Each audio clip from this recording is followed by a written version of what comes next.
From the studios of Farm Journal Broadcast, this is AgDay.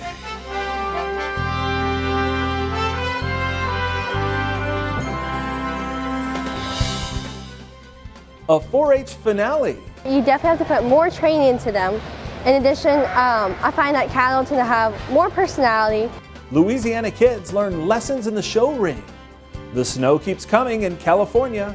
The snow it's just so much. That's good news for agricultural irrigation this year. And there's a new plan to roll out year-round E15 in the Midwest. Details today on AgDay. Good morning, I'm Clinton Griffiths. The EPA approving a plan to allow 8 Midwestern states to sell E15 year-round. However, the plan wouldn't kick in until the year 2024. Now, the states receiving approval are Illinois, Iowa, Minnesota, Missouri, Nebraska, Ohio, South Dakota, and Wisconsin.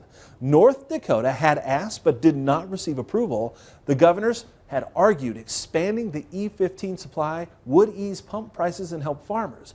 But critics, including those in the refining industry, voicing concerns that a state-by-state piecemeal approach to growing E15 sales could introduce distribution challenges. Now, we talked with the new CEO of the National Corn Growers Association about the announcement. I will say on the E15 front, I mean, that's a big credit to our states and the work that they've done with their governors to get this, to the point that we're at right now. And Jeff Cooper of the Renewable Fuels Association calling the announcement both good and bad news, saying while they're glad to see EPA taking action to approve the petitions from governors in those Midwestern states, they are frustrated and disappointed the agency is proposing to kick the can on implementation until 2024, adding there is still time for the agency to finalize the regulation or to use other regulatory authority to allow E15 sales to continue this summer.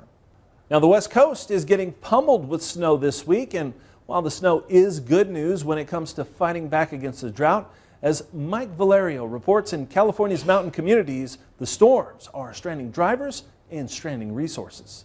March coming in like a lion across the West Coast. Mountain communities in California buried under record snow. We're just watching all the snow come down because it's just nonstop. The history-making back-to-back storms potentially delivering another 3 feet of snow in the San Bernardino Mountains by the end of the day Wednesday.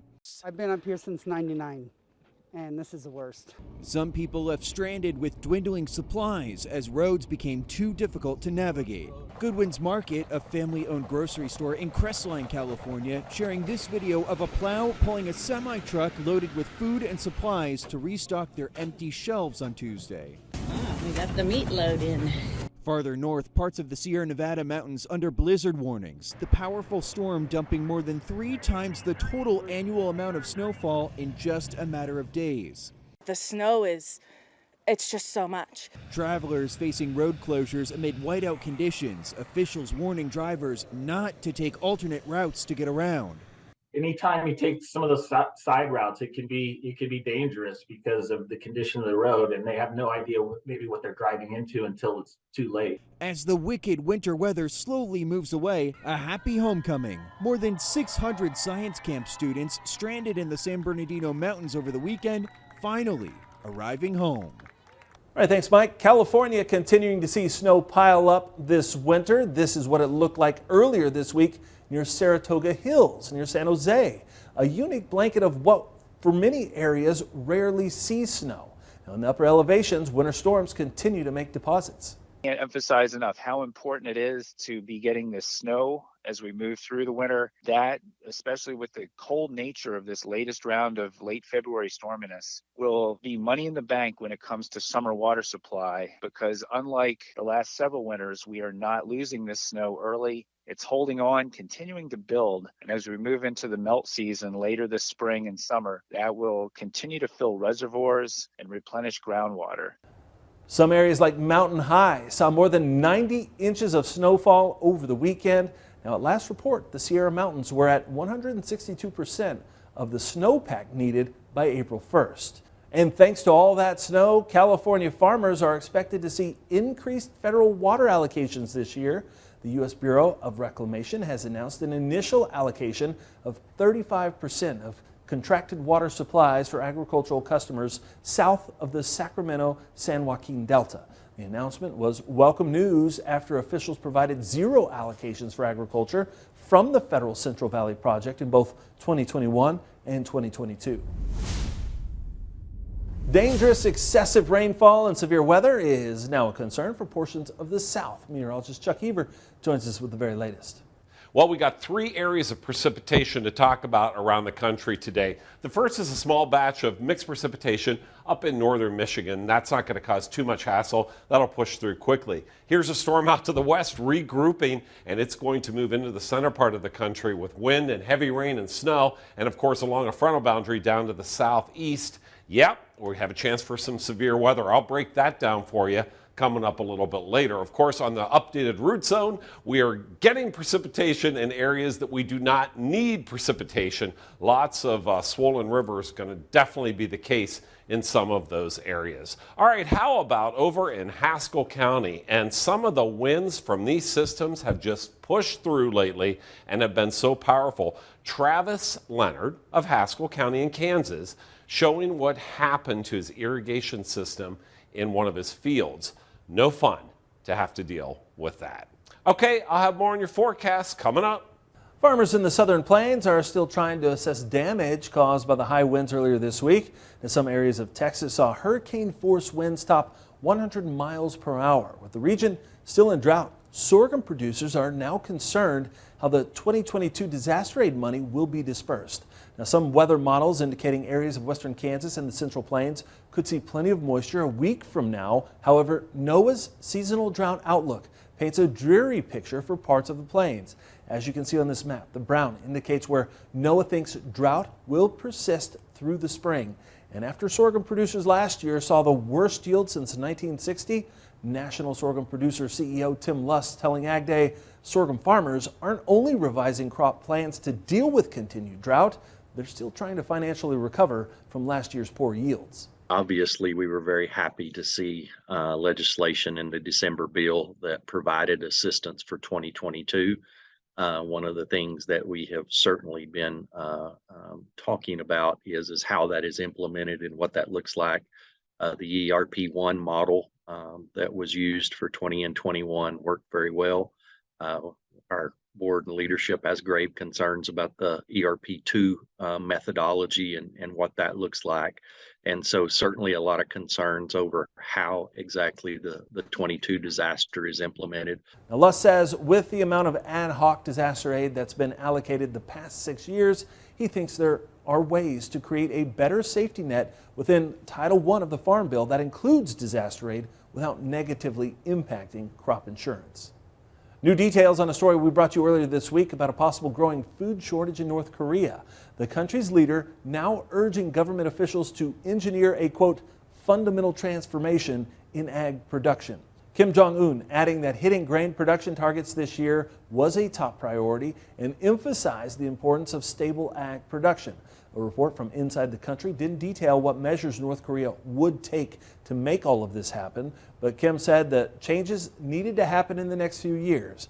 Now, Kim's remarks come amid reports of growing food shortages in the country, though North Korea has denied suggestions that it cannot provide for its citizens. Earlier this month, South Korea's unification ministry said the food situation in the north seemed to have deteriorated. Grain prices may be lower, but what if you still have last year's crop to sell? We'll talk strategy coming up next.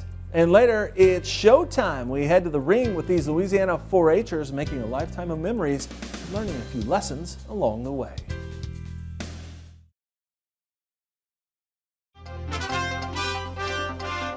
Bayer AG reporting fourth quarter earnings that missed what Wall Street had anticipated despite higher sales, and it warned earnings this year could be lower than last due to inflation.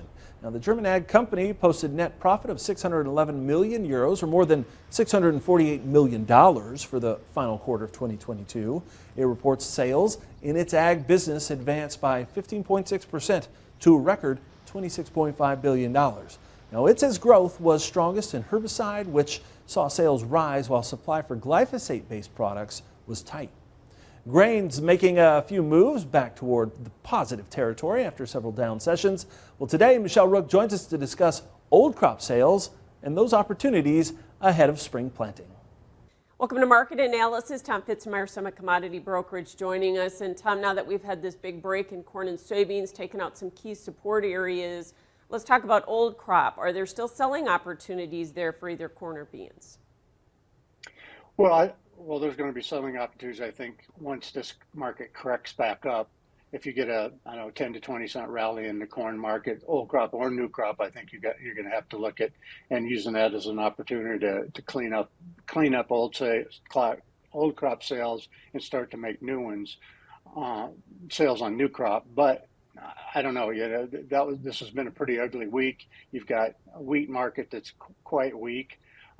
We had exports that aren't really shaping up like we'd hoped they would, partially because South America had more corn than we anticipated, partially because you've got Ukrainian and Russian milling wheat being offered at substantially lower prices than U.S. corn. So that's kind of a problem for the corn market. Soybeans, we've been trading this Argentine weather problem all winter long. And it doesn't look like it's going to improve much. At the same time, the Brazilian crop looks tremendous, and the harvest is progressing quite well. All reports are that yields are better than they expected. So, the problems in Argentina have supported meal because they're primarily a processing country. So everybody thought, well, that'll throw a bunch of export demand to the U.S. Well, it hasn't, partially because China is absent, and partially because it's not that hard to import Brazilian soybeans into Argentina for them to process. Okay. What about new crop sales? Should they be doing those now or waiting? I guess I'm inclined to wait after this sort of washout. Having said that, we're not that far from where I'd like to start selling new crop beans in that $13.60 to $14 range. I think you have to start getting some things moved. December corn, I think up in that $5.85 to $6 range. I think you have to have that as your objective and make some sales if that happens. And I for sure want to have something sold before May 1st. All right. Appreciate your analysis and your advice. That is Tom Fitzmeyer, Summit Commodity Brokerage. We'll have more AgDay coming up.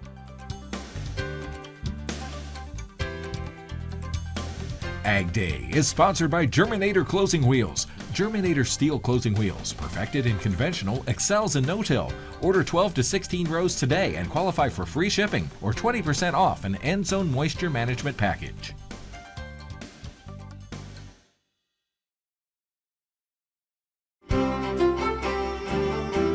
Taking a look at our national forecast, I'm meteorologist Chuck Heber, and as we talk about what's going on through the lower 48, look, we've got the southeast and now the Midwest looking at some more systems coming through. Yeah, there's a frontal boundary in the southeast, and there's a risk of severe weather along that. And then another west coast storm is poised to move into the center part of the country.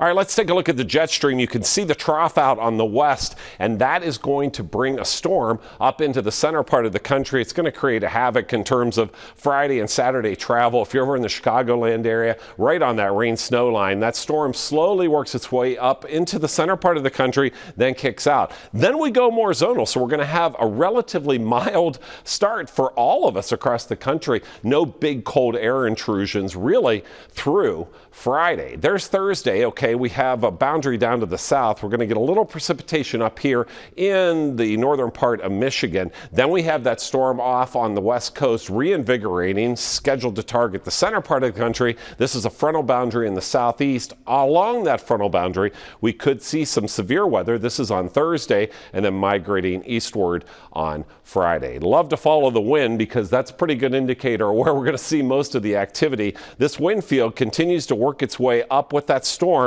and off the east coast Friday and into Saturday. Friday, Saturday for the Midwest and the Northeast is not going to be good. Also, our river systems are already overloaded in a lot of these areas, so we're talking 2+ inches of rain.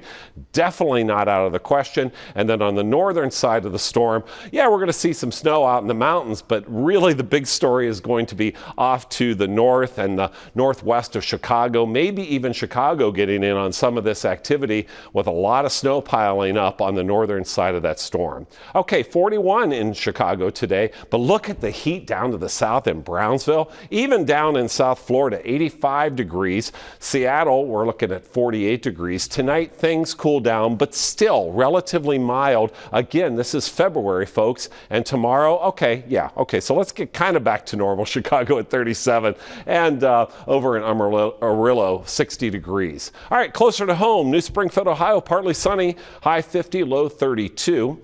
Gold, Oklahoma, mostly sunny, 65 and 32, and Champlain, New York, way up in the corner, right by the Canadian border, rain and snow, 38 and 16. A case of BSE in Brazil has cattle groups calling on action from Washington. We'll have details next. And later, hit the show ring with kids in Louisiana as they compete for top prize today in the country. Get in the game and be part of the 2023 Bracket Busters Challenge presented by Case IH. It's farmer versus farmer for a chance to win the $1,000 top prize. Go to agweb.com to fill out your bracket once teams are selected on Sunday, March 12th.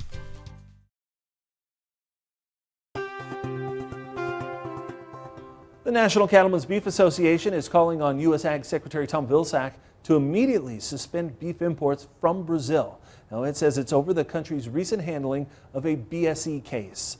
Last week, the country announced the case to the World Animal Organization for Animal Health and that Brazil would be temporarily halting exports of beef to China. NCBA says the report indicates 35 days has passed between when the case was first identified and when it was confirmed. Now, the organization says it represents an unacceptable delay that is in violation of reporting requirements. Now, it says beef imports into the U.S. from Brazil must be suspended indefinitely from the country until it has made systemic reforms. Brazil is the world's largest beef exporter.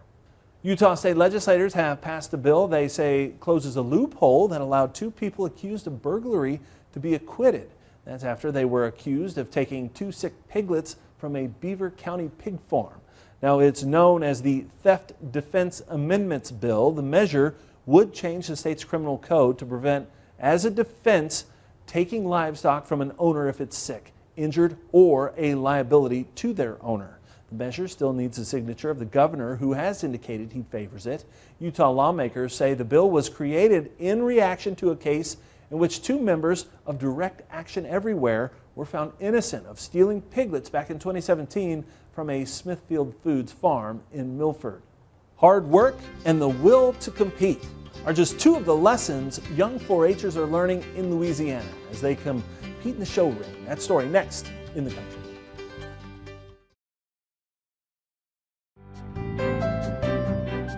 In the Country on Ag Day is brought to you by Pivot Bio. What if you had the nitrogen you need already on seed?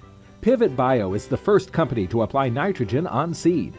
The nitrogen you need, now on seed, from Pivot Bio. Learn more at pivotbio.com. For many Louisiana 4-H'ers, the State Livestock Show is the culmination of their year. And as LSU Ag Center Craig Gautreaux reports, there's a lot of hard work involved, and with that, a lot of life lessons learned. Shohanna Martin shows both big and small. The Lafourche Parish 4-H'er works with dairy goats and cattle. In some ways, these animals are similar, but the sheer size of cattle presents its own set of challenges. They're much harder. You definitely have to put more training into them. In addition, I find that cattle tend to have more personality, so you have to make sure you work with them. The competition is fierce in the ring, and each competitor is seeking to get the attention of the judge. And what is the best way to impress that judge?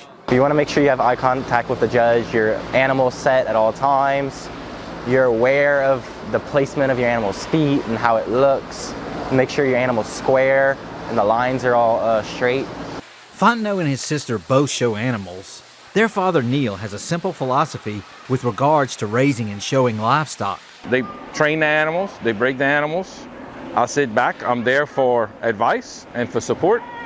And that way, when they do succeed, it's on them. They succeed. They look at themselves in the mirror and say, hey, I did it. Taking care of an animal from birth and preparing it to enter the ring takes dedication, commitment, and other skills that will benefit the students down the road. You talk about life skills. You talk about, 1, being able to take care of something. 2, learning and understanding the appreciation of putting a hard day's work in and getting a solid result out of it. For Martin, showing dairy goats comes with some extra benefits. We have friends that love to make cheese, and my sister, she's lactose intolerant, so she drinks it. And I love baking, so that's my favorite thing to do, use my milk for milk. It's baking. Reporting from the LSU Ag Center Livestock Show, this is Craig Gautreaux reporting. All right, thanks, Craig, and that's all the time we have this morning. We're sure glad you tuned in. From all of us here at AgDay, I'm Clinton Griffiths. Have a great day. Closed captioning on AgDay is brought to you by BASF, helping you do the biggest job on earth.